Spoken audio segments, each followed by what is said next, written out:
Ma öz aldığımızda bir iş qilamiz, iyilik tiklaymiz deydigan nochilar bormi? Sizlarga buga 70 pomponliq do'konni bir ilib keldim. Bizga olasizlar, ish boshlay olasizlar. Do'konimizning o'rni olib qolsa, shu Qashqarning eng avvat do'qmisham Matrib, Nurva, Qizilchiroq.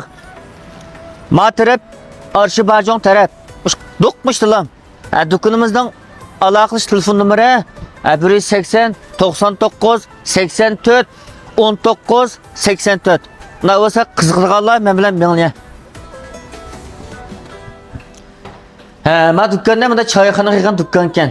Siz elib qahvaxona qilsanglar bo'ladi, chilimxona qilsanglar bo'ladi, shirkat qilsanglar bo'ladi, tayyor bezaklik, chiniqish besiqlik, qo'lingni silib chiriblar, ish boshlay olasizlar.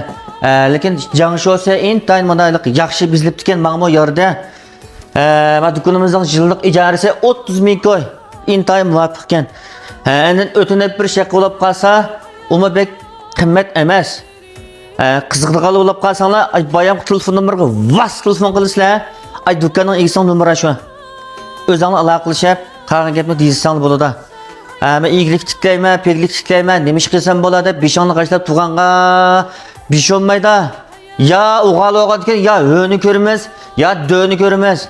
O'g'al deganning qarim bo'lmasa, zarim bo'lmasa, temiqni tatlab tek turgan o'g'al degan olmaydi. Unda bo'lsa, sizni o'z do'konda saqlaymiz.